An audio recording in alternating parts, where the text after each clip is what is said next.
arkadaşlar, ben Janset. 12 yıldır tip 1 diyabetliyim. Instagram ve YouTube kanalında diyabetle alakalı içerikler paylaşıyorum. Bugün size daha önce de bahsettiğim bir paylaşımda hemoglobin A1C seviyemi 10.2'lerden 6.4'e 3 ay gibi kısa bir sürede nasıl düşürdüm? Sizinle bunu paylaşmak istiyorum. Ama önce şunu söylemek isterim. Ben bir doktor değilim ve verdiklerim, sizinle paylaştıklarım medikal bir tavsiye değildir. Bu yüzden bunu kesinlikle bu şekilde algılamayın. Mutlaka öncelikle doktorunuza gidin ve planınızı, programınızı bu doğrultuda yapın. Ben sadece bende işe yarayan noktaları sizinle paylaşmak istedim. Zaten birçoğunu göreceksiniz. Genel noktalar olacak. Ancak oradaki beni etkileyen püf noktaları da sizinle paylaşacağım. Şu anda beni izleyen hemoglobin A1C seviyesi yüksek arkadaşlar, umarım bu yöntemlerle ve kendi bildiği ek yöntemlerle de hemoglobin A1C seviyelerini en kısa zamanda normal seviyelere, normal değerlere getirirler. Yorum kısmına da bir gelişme olursa veya ek gördüğünüz bir şey olursa paylaşırsanız çok sevinirim. Yeri gelmişken kanalıma abone olmayı,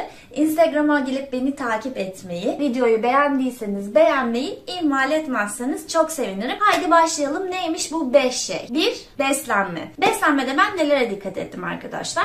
Öğünlerden önce salata tüketmeye özen gösterdim. Bu sabah kahvaltısındaki yeşillik miktarını arttırdım. Öğle yemeklerinde yeşillik miktarını arttırdım. Hatta bu 3 ay boyunca akşam yemeklerini sadece salata gibi bir öğün olarak geçirdim. Tabii ki karbonhidrat olarak yanında ekmek tercih ettim. Ekmek tercihinde de özellikle kan şekerini dengeleme açısından Alman çavdarı ekmeğini bana doktorum ve diyetisyenim önerdi. Alman çavdarı ekmeğinden 2 dilim alıp bol yeşillikli bir salatayla beraber tavuk, hellim, köfte gibi bunları döndüre döndüre sadece düşürme evresine özellikle bu şekilde bir yöntem tercih ettim. Böylelikle akşamları daha hafif bir şekilde yemek yemiş oldum. Diğer öğünümü de bakliyatlarımı ve diğer gıdaları da öğlen tercih ettim. Böylelikle kan şekerim stabil gitmiş oldu. Ama salata çok önemli çünkü lif kaynağı açısından oldukça zengin olduğu için salataları mutlaka tüketiyorsunuz. Çünkü hem kan şekerinizi dengeliyor hem size tokluk hissiyatı veriyor. Sizi hafifletecektir yağ oranından da. Kilo kaybı da zaten şeker düzenine, dengesini oluşturacaktır. Bu yüzden salatayı kesinlikle atlamıyoruz öğünlerimizde. Sabah, öğlen, akşam. Ben bu 3 aylık süre içerisinde her an salata yedim diyebilirim. Çok da faydasını gördüm. Mutlaka siz de bu şekilde, zararı olacak bir şey değil zaten salata, tüketmenizde fayda olduğunu düşünün. Bunun dışında neye dikkat ettim bir de beslenmede arkadaşlar? Çorbalara. Çünkü çorbalar, eğer özellikle de dışarıda yiyorsanız bu çorbaları çok unlu olabiliyorlar. Ve çorbanın yanında da bazen bir dilim ekmek yeme hakkınız olduğunu düşünebiliyorsunuz. İşte yemekle birlikte çorbadan sonra bir dilim daha ekmek hakkım var ama o çorba bazen o kadar karbonhidrat değeri yüksek olabiliyor ki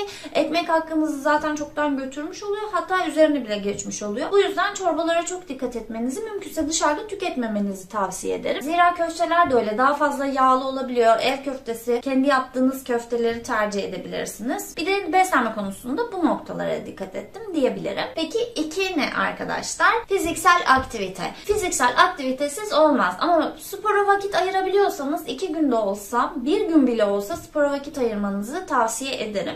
Ben bizim çalıştığım iş yerinde aletli pilates vardı. Böyle bir imkanım vardı ve iş çıkışlarında aletli pilatese gittim haftada 2 gün. Bazen bir gün de gidebildiğim oldu ama 1 gün bile olsa gitmeye çalıştım. Kendime yürüyüşler için bahaneler yarattım. Asansör kullanmadım. Yürüyüşler için bahaneler yarattım derken mesela servise daha uzak noktadan bindim. Daha erken indim. Gibi kendime yürüyüş fırsatları yarattım. Öğle saatlerinde de yine çalıştığım iş yerinin civarında dolaştım. Aktiviteler yaptım kendimce, ağır olmayan. Ama hareket çok önemliydi ve malum belki de birçoğunuz özellikle bu korona döneminde zaten evdeydik ve birçoğumuz oturarak çalışıyorsunuz. Benim size bu anlattığım dönem korona öncesi dönemdi. 3.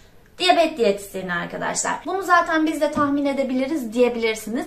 Ama ben size şöyle bir püf noktası vereceğim. Diyetisyene yıllardır gidiyorsunuzdur. Belki muayenelerinizde, kontrollerinizde vesaire. Artık listelerin çok birbirine benzediğini görebilirsiniz. Ve bu size sıkıcı bir hale gelmiş olabilir. Bende artık böyle bir etki oluşturmuştu. Yani bana bir liste yazdıklarını tamam yani diyordum, alıyordum, koyuyordum cebime ve gidiyordum. Ama şurada böyle bir değişikliğe gittik. Mesela benim çalıştığım yine iş yerinde yemekhane var arkadaşlar ve aylık menü çıkarıyor. Ben öğle yemeklerimi bu menü üzerinden diyabet diyetisyenimle birlikte kurguladım. Dedim ki ben bu listeden neleri yiyebilirim, neleri ne kadar yiyebilirim veya neleri yiyemem. Bu benim hayatımı kolaylaştıracaktı. Akşam zaten salata ve çeşitleri olduğu için o daha bir kolay bir yöntemdi benim için. Ve bu program üzerinden öğle yemeğimizi planladık. Zaten sabah da birkaç çeşitim vardı. Böylelikle hiç zorlanmadan ve bugün ne yiyeceğim diye düşünmeden yiyebileceğim her şeye ulaşabiliyordum o liste üzerinden. Daha kullanışlı oldu benim için. Siz de neler yapabilirsiniz? Kendiniz aylık bir menü çıkarabilirsiniz. Evde neler yapılabilir ya da anneniz varsa anneniz size neler hazırlayabilir ya da civarda yiyebileceğiniz neler var gibi alternatiflerle diyabet diyetisyeninize giderseniz daha gerçekçi bir diyet listesi hazırlayabilirsiniz. Bu da sizi teşvik edecektir. Moralinizi de bozmayacaktır diyebilirim. Bir de şu nokta var arkadaşlar. Saatli yemek. Yani kesinlikle yemeğinizi saatinde yemelisiniz. Öğle saat değişikliklerine gittiğiniz zaman da vücudunuz alt üst olabiliyor. Sadece şöyle bir esneklik yapabilirsiniz belki. Hafta içi çalışıyorsanız ya da okuyorsanız okul saatlerinize göre hafta sonu belki 1-2 saat daha esneklik sağlayacak kalkış saatlerinize göre yine diyetisyeninizle iletişime geçerek bir program hazırlayabilirsiniz. Ama diyetisyeninize de gerçekçi olmalısınız. Yani hafta sonu size sabah kahvaltısını 9'da yazdığında ve siz 11'de kalkıyorsanız bu hiç gerçekçi bir veri olmayacaktır. Gerçekçi saatlerle doğru bir şekilde ilerlemeniz gerekiyor ve saatlerinizi kesinlikle ihmal etmemeniz gerekiyor. Çünkü eğer özellikle insülin kalemi kullanıyorsanız ki ben o dönem 3 aylık sürede düşürdüğümde insülin kalemi kullanıyordum. Uzun etkili insülininizin saatleri de çok önemli olduğunu biliyorsunuzdur. Çünkü olduğunuz andan itibaren 12 saat koruyor ve siz farklı saatlerde olduğunuzda bütün düzeniniz alt üst olabiliyor. O yüzden buna özen göstermenizi tavsiye ederim. Peki 4 ne arkadaşlar? Evet, hepimiz diyoruz ki yani ufak kaçamaklar yapamaz mıyım? İşte şunun doğum günü var, şu çok özel bir gün ama dediğimiz noktalar oluyor. Arkadaşlar zaten şekerimiz eğer hemoglobin A1C seviyemiz benim gibi 10.2 ise yani bu değer gökten zembille inmedi bize. Belli ki biz zaten ufak dediğimiz kaçamaklar yapmışız ve bu kaçamaklar bir yığın olmuş. Hemoglobin A1C seviyemiz yükselmiş. Dolayısıyla size şunu söyleyebilirim. Bu dönem arasında eğer bir hedefiniz varsa ve hızla şekerinizi düşürmek istiyorsanız kesinlikle ama kesinlikle kaçamak yapmayacaksınız. Belki 21 gün kuralı vardır biliyorsunuz, bir alışkanlık edinmek için uygulanan 21 gün kuralı. Ben kendime bunu uyguluyordum. Çok sevdiğim şeyleri 21 gün boyunca yemeyeceğim diyerek kendime yasaklıyordum bunları.